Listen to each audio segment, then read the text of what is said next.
قل أعوذ برب الناس ملك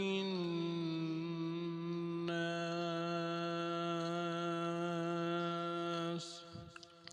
إله الناس من